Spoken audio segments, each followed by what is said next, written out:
that like that? Is that my?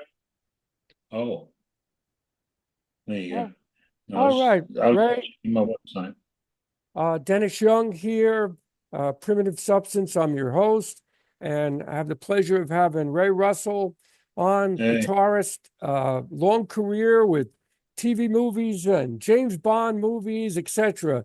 So, Ray, thanks for doing this. pleasure. Thanks for having me. So, let's go back to your early days of how you got interested in playing guitar.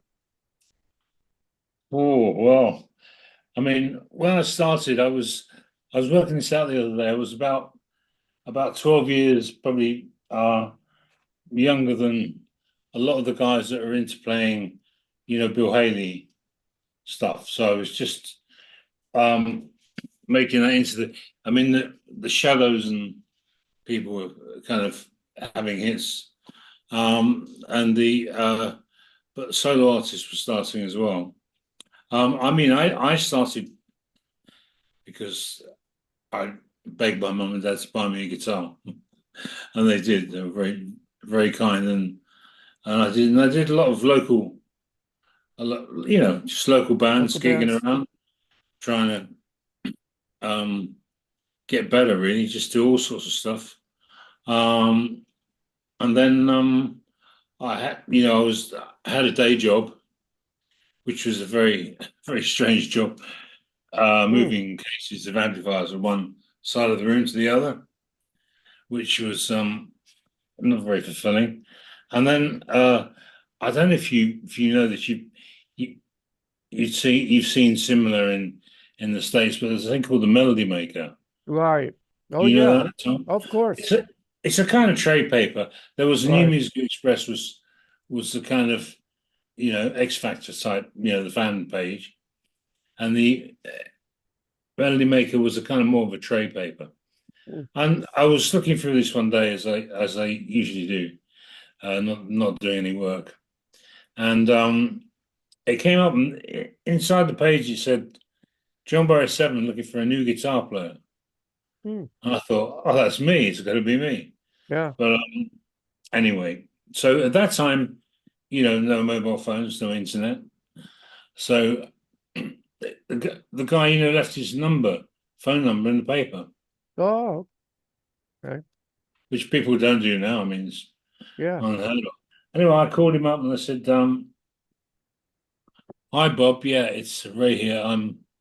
Yeah, I can do this." He said, "Can you read?" And I said, "Yeah." He said, "Do you know all the John Barry tunes?" I said, "Yeah." And I didn't. I couldn't read. I didn't know the tunes.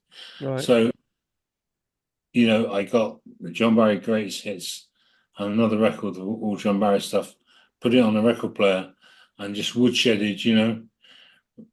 Got this stuff off in 10 days because they were coming into town, and it was in 10 days' time. So I got up to this strange cinema near me in North London, and the guys were there, and they put a music stand down and plugged my amp in, and it's just guitar and amp. Then nothing, no pedals or anything, and they put on. And it said the James Bond theme. I can read that, Oh, okay. and I just played it. I must have played it right as And then you and got the right. I got the job. Hooray! And my Wow. mum and dad, they freaked out. The band gave me a lift home, but luckily all these guys, as I say, were 10, 12 years older than me, at least. So they were really kind and looked after me as I was about 18, Now, So, was this in a big studio that you were doing all these Bond movie the bomb. soundtracks? Well, the soundtracks were they're in EMI. They're in place called Sound Techniques, which just doesn't exist now. Yeah, EMI one. Um, I think there was one in Decca. Delane Lee, place called Delane Lee, which doesn't. It was like a film place too. Um, and yeah, uh, they changed their name to CTS, which it was just near Wembley Stadium, in a big kind of industrial block where the stadium is, and we did a lot of their big studio, very big, and we had English sessions. The MU like to Hmm. have things in sessions like 3 hours at a time, so that's a session.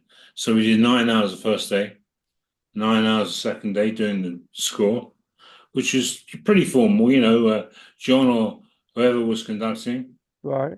And at the time, it started off as a 4 track, and the time I finished, it was 24 tracks. I imagine. You know, it all got, well, it was much better for that, I can tell you. Now, Um, did you do anything at Abbey Road at all? Because I know EMI, yeah, EMI won, yeah. Abbey Road oh, that won, must have been amazing. yeah. Well, yeah, they were a bit more ahead than CTS. They had, they were very set up for orchestral. Hmm.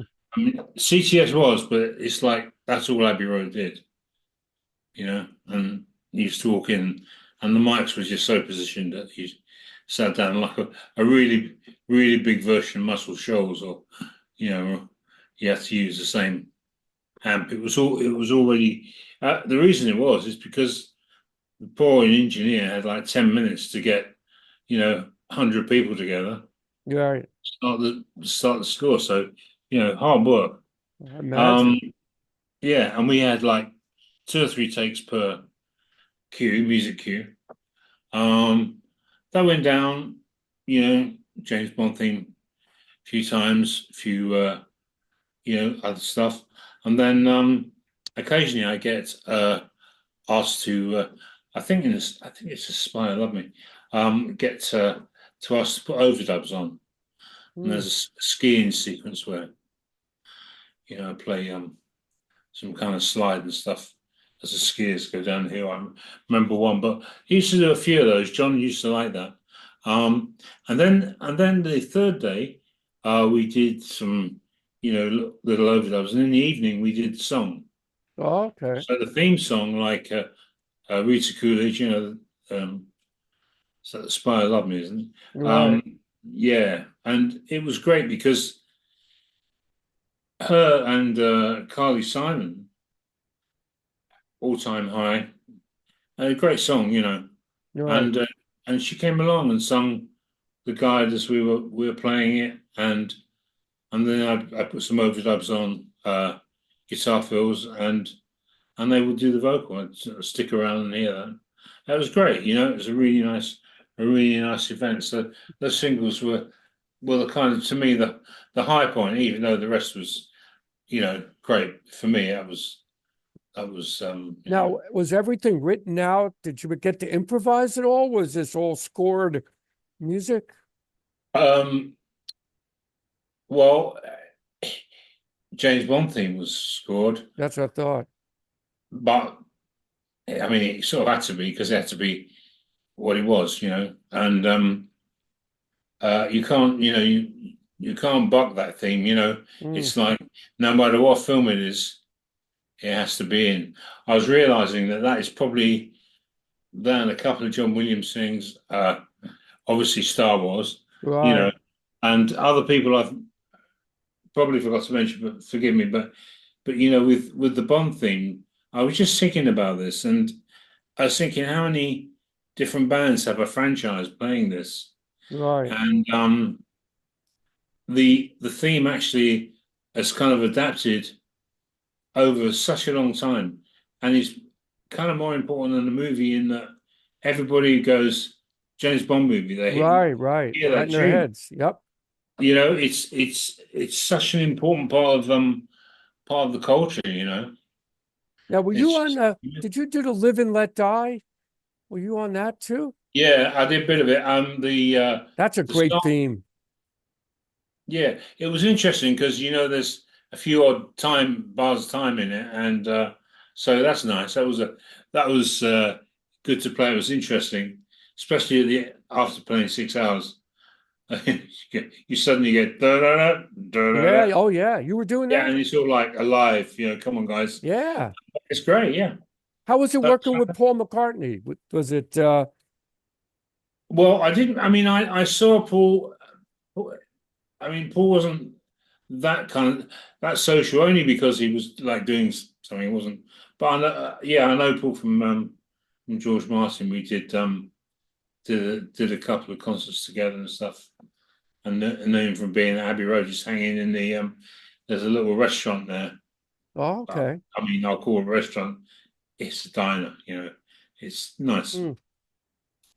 And I mean, the great thing about EMI is that, like Air Studios in the old Air Studios, 214 Oxford Street, that that George Martin built.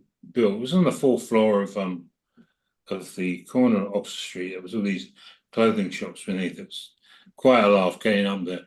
And you'd see like EMI, you'd see people really famous. It was just famous people everywhere. Oh And you just yeah, imagine. doing a session, and you know, I kind of remember Kate Bush saying, "Do you want to have a cup of tea then? Should we go and have a cup of tea?"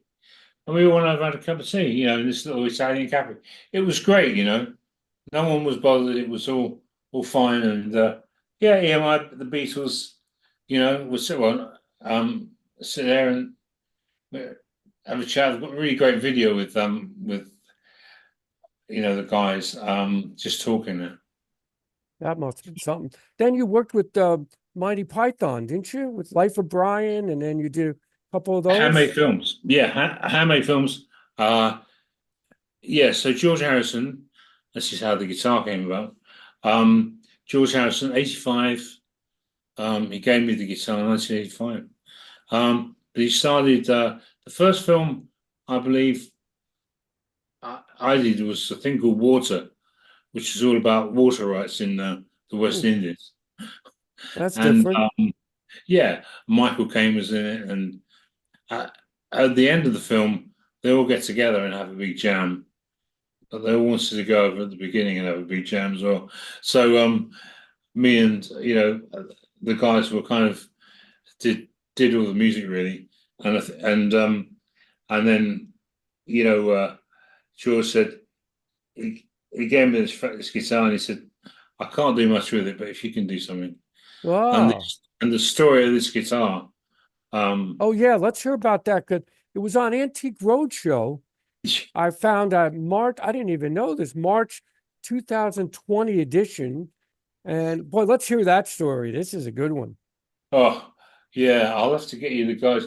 The guy with Paul Brett, the guy that actually did this, he did a lot of charity stuff, a thing called Star Cards, and he came round to take a picture of me for this Star Card thing, and he saw the guitar over in my sort of rack of guitars that were.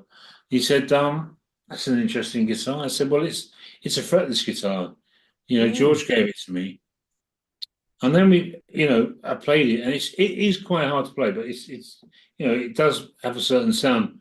I mean, we're definitely. I mean, four other people have have confirmed that it was on Helter Skelter mm. as well, which is kind of interesting. It was always part of their armory, when it brought it along, and yeah, so it took it. He said, the Antiques Roadshow, which is a big kind of institution here for Right. older people, see what their stuff's worth. Yep. And and there's this kind of little five people with lampshades and Yeah, yeah, of workbenches course. and pictures, and it's so funny. Anyway, I wasn't too sure about it because I thought, well, once everyone knows I've got it, Yeah. it might not be a good idea. Anyway, it was about 5 to 6. He gave me the production office at the BBC. I phoned up. I thought, they're probably gone by now. Anyway, somebody answered the phone. Yeah, what have you got? Well, I've got George Harrison's guitar. Yeah, yeah. He said, I think we've got enough now. But anyway, I'll let the producer know. Ah, I was just walking away from the phone. Ring, ring, ring. there it Oh, it's the was. producer here. Can you come down, tomorrow? And we got down there, and like these guys, the earphones, the minders, came out and took us straight to the VIP. It Oh, was imagine. such a big deal. I'm sure. I couldn't believe it. And they had a big, like camera set up, and I took my amp along and I thought, I know they'll ask me to play something. So I kind of got something together that sounded a bit like Come Together, because I thought I'll need a party piece for this. Yeah. So got that together and played it some and so yeah. Did you So the think guy it was worth that much when they said, worth, got three, 250, 250,000? right, Nah. Well, this is the thing, right? I mean, I just the guy at Bonhams, who was the big antiques, I said, you know what the thing is, they anything Beatles is the biggest seller beyond anything. right. You can get things by U2 or what. So the guitars won't fetch half the price. This is the only existing model. I found out that Hendrix had a model called Oh, he um did. yeah, which the estate have got, and Frank Zappa bought one from the Guitar Center Hmm. in on Sunset. That was a second-hand one. We don't know where that came from, Wow. but yeah. So there are three in existence, That's but it. Huh. but that is the one. That was the first one. Hmm. So yeah. I mean, it was all sorts. They were saying, oh, he started off saying, oh, it could be 500,000, and I Well, that said, was that was it very can't. generous of George to do that. Very generous. Well, I mean, I've got to say, look, the thing about it's not. No one ever thought, and this is true, because people say to me, "Oh, you must have thought how much it was worth." It never occurred to me. It never, Hmm. and I took it back and I played it a bit, and it's there. And even when, oh, let's take it to the antique treasure, I never thought, I never thought about it having value, because it was a real one-off. And I thought, well, if anything is of value, it's this kind of chocolate Gretsch, or, that stuff Right, would be right. the big value. But anyway, I suppose it is. But anyway, so it became valuable. But to me, it's a kind of keepsake of, and a few other things that he gave me. That's just it's just George, Now and you I soon have him back. yeah, that is great. I mean, that's a treasure. Now you also did Yeah, TV show too. You did this A Touch of Frost. that was my first.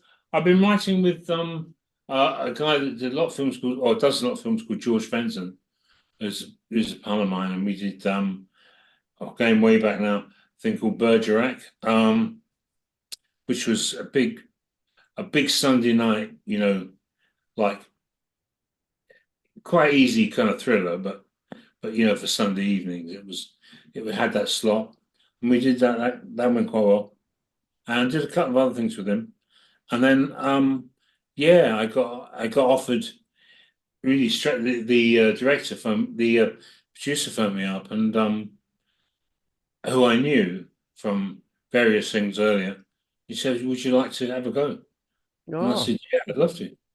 And I mean, I did. I was looking the other day to get my facts right, but I did. I think 15 years on and off. I oh, did. Well, I wow. did everything for 15 years, Hmm. and that was like 3 a year, and it's great. And a Christmas special, as they say, like special length. But it was great, and David was a really nice guy, and it was a well produced, quite a high budget show for, it was, yeah, I really enjoyed that. I had so much freedom to write, to write what I wanted. Oh, okay. It Hmm. wasn't like say a TV show where people are on you to this, that, and it was just Right, like, right. just they were all kind of artistic about, well, just write what you think fits. See, that's nice. Yeah. If Yeah, so I love that. That was good, but I've always had that sort of double kind of career of writing stuff and then playing, because I had have my own sort of like, the jazz albums or the Right, fusion right. albums, which I've done as well. So that's been great because I just go out and Now, do what about gigs. what about the bands you played in? I mean, is the bands made up music, and are you still playing with that group, or what are you currently? What kind of music are you playing? Well, yeah, I mean we're playing as the Ray Russell Quartet again for some Hmm, reason. It was a name years ago. We're doing that. I just a four piece because basically, I mean, it's very hard with gigs. People don't really want to pay you right. so much. I mean, but it's because we love doing it. So we don't really make that much money. But yeah, I've had a few. I've had quite a few records out, and they've done quite well. I mean, with the guys on them. I mean, in the '80s, in '83, we were in Gil Evans. Gil Evans Orchestra. Oh, he's amazing. Bill Evans is great. Yeah, we In did fact, he that. grew up a town over from me Oh, in North really? Plainfield. Yeah, I'm in South Plainfield. He grew up in North Plainfield. Oh, amazing. Yeah, isn't that something? Oh, it's lovely. And did that, and there's a group called RMS, which was me, Ray, Mo Foster, and Right. Simon Phillips. And that was a great band, and we did the Montreux Jazz Festival in '83, and a few other albums. And then I've worked with Simon ever since, really, from albums Symbiosis, Another Lifetime, all that stuff. When he stayed in America, he joined Toto, Hmm. but he was still playing his music too. So we kind of wrote together and did a few albums, which is nice. Now, have you played much in did you play much in the United States at all? Did you come over here to play? A bit, yeah. I did a couple of years ago, NAM show and things, and did a couple of things. Well, it's two things I'd like to do. I just must go and play a gig at the Baked Potato again because I enjoyed Right. that little funny little place. But those places are quite magical. I'd like to do that. Yeah, I'd like to do a couple of things again. See if the opportunity arises because Right. it would be really nice. You You've know. had quite a diverse career. I mean, I didn't Mm. realize it. I mean, I don't think you're as known here in the United States or more in England. I mean, I've heard of your stuff, but I didn't know about the soundtracks and the TV shows, and that's something. No, when you well when you get, I mean, I tell you, I was looking at the guys in the States, and uh, what's the name of the guys? Sorry, clean out my head. I used to have a name, something. I've forgotten it. I'll think of it in a minute. But the guys, the thing about the English session scene or British session scene is that when a lot of people came over from America to here, and we used to have like European stuff when the disco thing started. They all came over here, or we went over to France and Italy, and so we've always done or had to, whether we like it or not, we've had to have done real diverse lots of things. But I Right. notice in America, people get known for one thing, That's or it. one thing, a kind of style, and they get booked for that style, which in one way is fantastic. Uh, but here, like I give you this is the example I give and to students as well because I talk about how diverse it was in the session days. In the morning, we used to have to start at 8 until 9 to do a Mm. jingle if I was on. Then 10 to 1, 2 to 5, we'd do a session during the day. So my jingle in the morning was with Johnny Rotten Yeah. of the Sex Pistols singing My Way. I did it my way, and the great thing is that he had three chords, and it Mm. actually fitted the thing. Just it was ingenious, really. It Yeah. was great. He was a really nice guy. I did that, and then I did a orchestral session with Andy Williams. Now, Sang did every now night. those TV shows, those movies, they give you like a union wage rate? Is that how that worked? Like with all of these session players like yourself? Well, yeah. I mean, you know, I say, my friend Herbie Flowers, who just recently passed, who's probably known for the Lou Reed record Transformer, and he's Hmm, probably most well known for Walk on the Wild Side, the bass riff, right. which he made up. Oh yeah. Um, and he got as about £7.50 and Hmm, £6.50 for the overdub. So, it's not a lot. But what happened was that although that is a job of a session musician, I mean, really, you get asked to do stuff. Um, and you do it. But what yeah. happened was we were we were doing that, and then late 80s, it there was a bit of a split between, well, hang on, we've done, the Wrecking Crew. That's what I'm thinking of, the Wrecking Crew.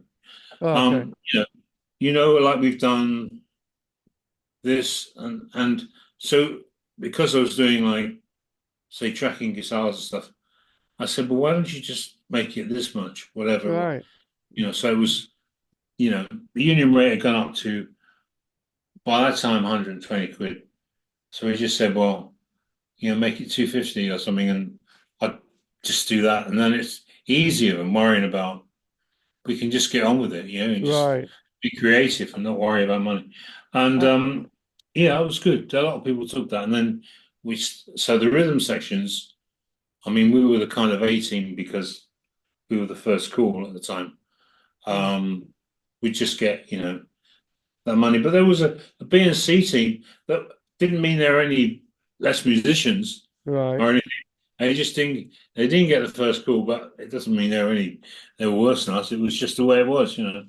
Well, you had to be really disciplined to be there at 8 o'clock in the morning, like eight to, and then now musicians, you're lucky some of them can get there by noon, at that time, whatever. But you had to be really disciplined for that kind of Well, I work. mean, to be honest, I was at Air. There's a really nice couch in reception, Mm, and I it got so late at some stage, and if I was on there the next day, I'd just sleep on the couch. I mean, mm, 3 days a week I was sleeping on the couch. It was too much, really, yeah. but it was like, I mean, so that day was that. Then Andy Williams, and then I walk over to Ronnie Scott's to play with Gil Evans, Oh, that's a great. and Oh, then that's a great. Gil yeah, Evans. Those are some great. That's a great player too. Gil Evans. yeah. So I mean, I've been working. So that's 6, that's 9, that's like 12 hours, and then my friend Greg Walsh said, "Would you like to come over and play some guitar with Tina Turner?" So Mm. 3 in the morning, I went over to the CBS, which is like 2 blocks down. Walked down my guitar, and we did "Let's Stay Together."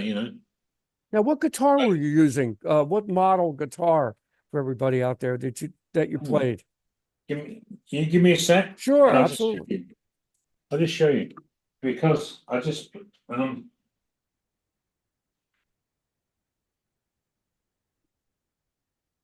Ray is doing a lot of sorry guys, er, you, you will notice right. I have Look at the that. Abbey Road sticker. Oh yeah. I see that. You can see it.